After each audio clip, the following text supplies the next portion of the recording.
Hello, my name is Cristina Sin and I am a researcher at CIPES, the Center for Research in Higher Education Policies in Portugal.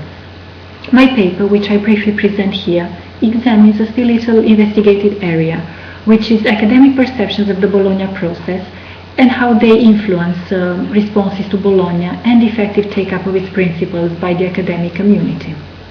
I have looked at 3 countries, England, Portugal and Denmark. 2 aspects emerged. First, academic preferences, perceptions and constraints, which are contextually determined, emerged as key influences in the process of educational change envisaged by the Bologna process.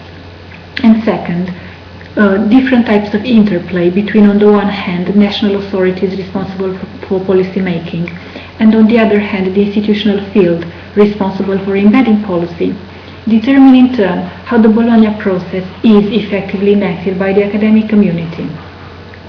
An overall finding is that of a shared understanding among the academics in the 3 countries of Bologna as a structural reform.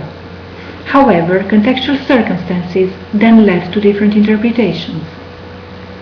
In England, for instance, Bologna's structure causes academic concern of degree non-alignment.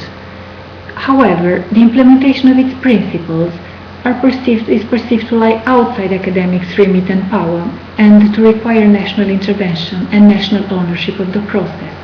So academics appear to adopt a rather passive attitude, to sort of sit on the fence.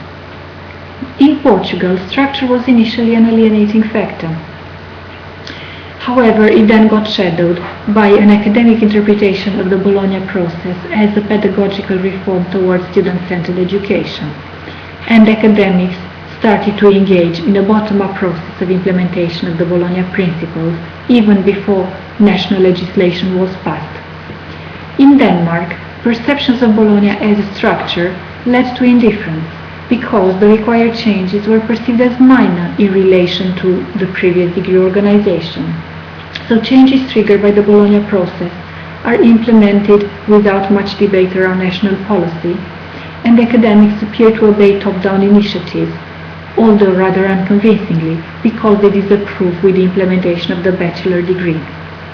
So the findings really make a case for the acknowledgement in policy fora, whether these are European, national or even institutional, of the central and strategic role which academics play in the enactment of educational policies which are driven by national or supranational initiatives.